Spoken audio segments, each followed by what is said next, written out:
यही कहूँगा कि काफ़ी अच्छा इवेंट भी काफ़ी अच्छा था और प्राइस काफ़ी अच्छी तरीके से सबसे बड़ी बात है अपने यूथ को फिजिकली हेल्प करते हैं किसी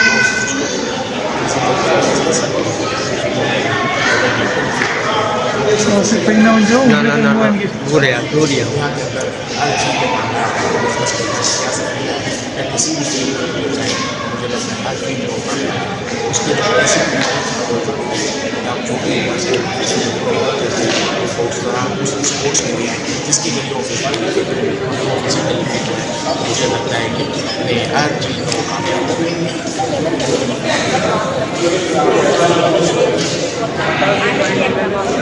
देखिए मेमन कम्युनिटी हो कि आप फलाई काम जब करने जा रहे हो तो हाँ, लेकिन क्या है कि मैं खुद मेमन हूँ, मेरा ताल्लुक मेमन कम्युनिटी से है, तो मेरा मकसद ये कि मैं ज़्यादा से ज़्यादा मेमन को भी फ़ायदा पहुँचाऊँ।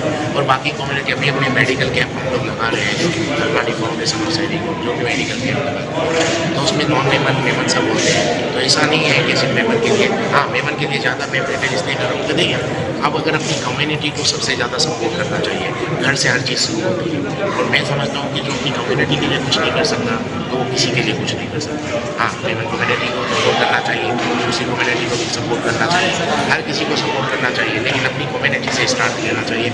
इस हिसाब से भी हमारा कल एक मेडिकल कैंप है, इस तरह के हम लोग मेडिकल कैंप लगाते रहते हैं जिसमें फ्री मेडिसन और फ्री चेकअप ये सब चीज़, क्योंकि आपको पता है पाकिस्तान के हालात ऐसे होते हैं कि यहाँ लोग बस खाने के लिए नहीं है, आप सोचें मेडिसन वगैरह दवाई वगैरह कहाँ से लेंगे।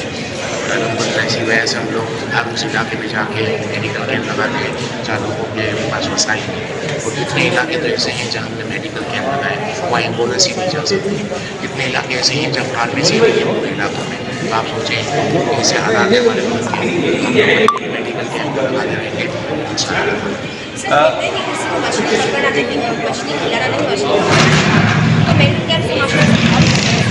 सर लेकिन मेमन कम्युनिटीज़ में आजकल लोग बेरोजगार बहुत हैं, स्पेशली जो हमारी यंग जनरेशन है, इस हवाले से क्या देखिए सबसे बड़ी बात ये है कि आप लोगों को खाना खिलाने से बेहतर है, जो आपके सवाल में जो सेंट्रल आइडिया निकलता है, फ्री खिलाने से बेहतर या फ्री मेडिसिन देने से बेहतर है उनसे काम लें, उनसे काम करवाएं। लेकिन वो क्या है वो कब होता है जब हम उनको फ्री खाने दे रहे हो, वो खाना नहीं खिलाएं, उनसे काम लें, उनको काम लेने की आदत ख़राब नहीं करें। क्योंकि अगर आपको किसी के साथ दुश्मनी करनी है तो उससे काम करने की आदत आप छीन लो तो उससे बड़ी दुश्मनी नहीं। लेकिन सर ये इस्तेलाही वेबसाइट वगैरह जितने भी हैं माशाल्लाह से बहुत अच्छे काम कर रहे हैं, लेकिन ये फ्री में खाना खिलाने से क्या रोजगार की लगती है?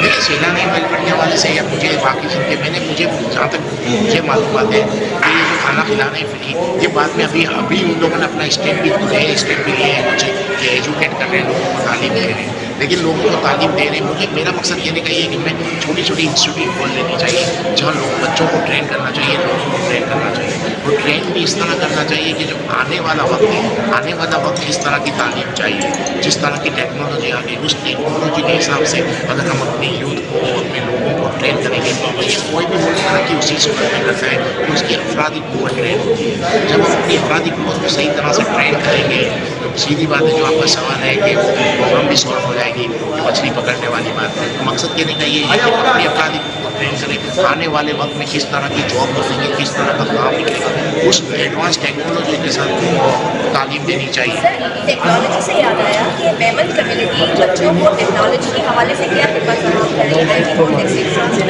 मेमन कम्युनिटी जमातों के हवाले से जिसकी जितनी कैपेसिटी मुझे लगता है सब अच्छा काम कर रहे हैं, अपनी कैपेसिटी से ज़्यादा है। IT के हवाले से एजुकेशन के हवाले से काफ़ी काम किया जा रहा है, लेकिन बाज़ काम ऐसे होते हैं जिसको इतना हाईलाइट नहीं किया जाता है। वो हर किसी की अपनी अपनी पॉलिसी होती है, कुछ लोग ज़्यादा काम को हाईलाइट करते हैं, कुछ लोग नहीं करते। मेरी कम्युनिटी में ज़्यादातर यही मैंने नोट किया है कि वो ज़्यादा अपना काम हाईलाइट नहीं करते। उसके काफ़ी रीज़न है, उनके पास अपने रीज़न भी है, उनके पास दलील है, लेकिन बहुत काम किया जा रहा है, एजुकेशन पर बहुत किया जा रहा है, IT पे बहुत किया जा रहा है। और मैं कहूँगा कि IT अब जो आ रहा है जो वक्त है आर्टिफिशियल इंटेलिजेंस, इसके बेसिक को सबको करानी चाहिए हर बच्चों से, हर किसी को, क्योंकि फ्यूचर इसी तरह का है। लाखों जॉब खत्म हो जाएंगी कुछ साल के अंदर, लेकिन लाखों जॉब नहीं आएंगी। अब नई जॉब आएंगी तो उसके लिए आपको उस तरह के बच्चे ट्रेन करने पड़ेंगे, उस तरह के लोग ट्रेन करने पड़ेंगे। मेरी कम्युनिटी भी कर रही है, हम सबको मिलकर सपोर्ट करना चाहिए।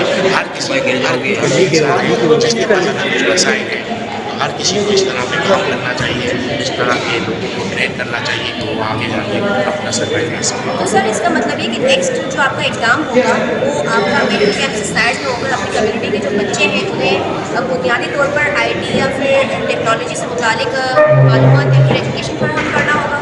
देखिए हम कर भी रहे हैं।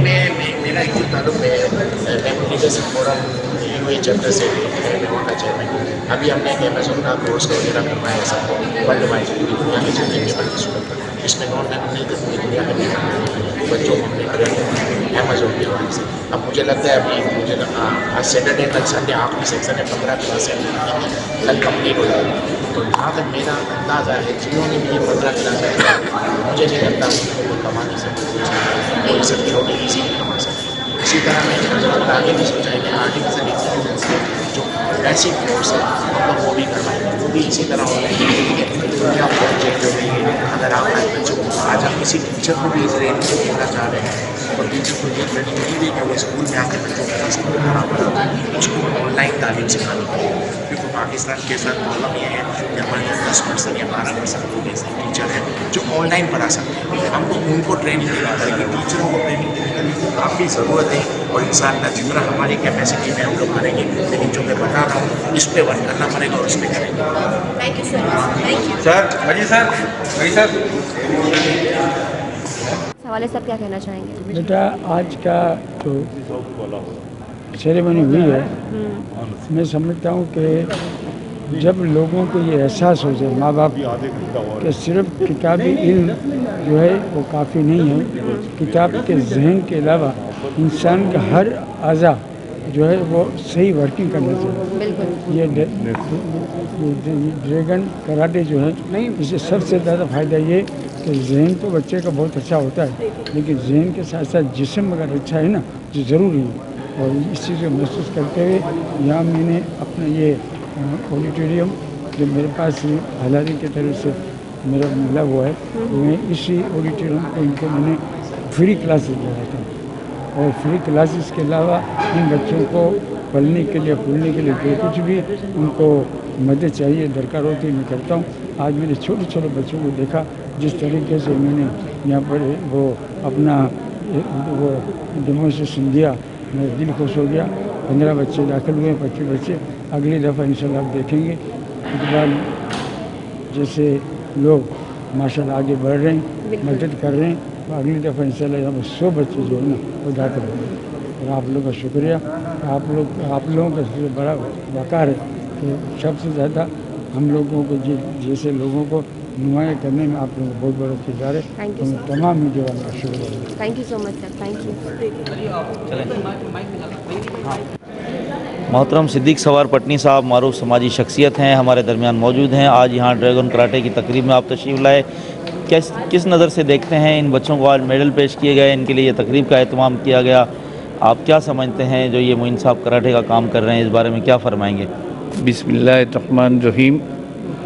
अब्दुल मजीद अब्दानी फाउंडेशन और ये मोइन डैडी के ड्रैगन कराटे सेंटर जो है माशाल्लाह इन्होंने बच्चों को जिस हिसाब से ट्रेन किया आज उनकी ये तकरीब देखकर जो आज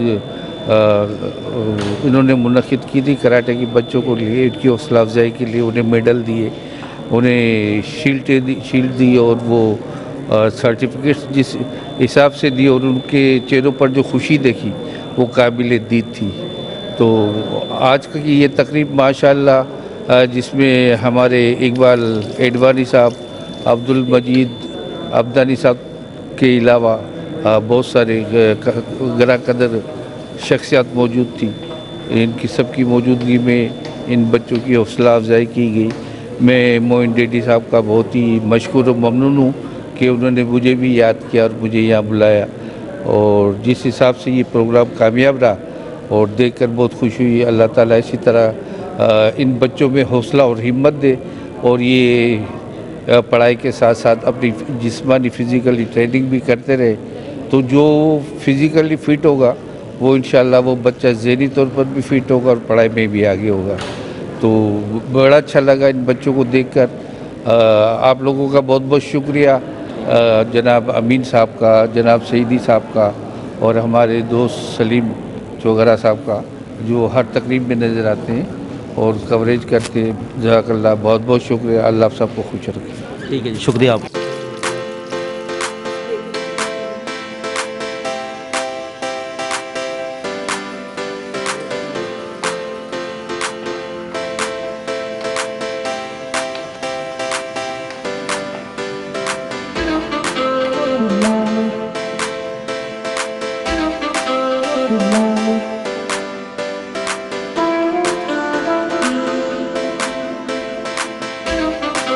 Thank you.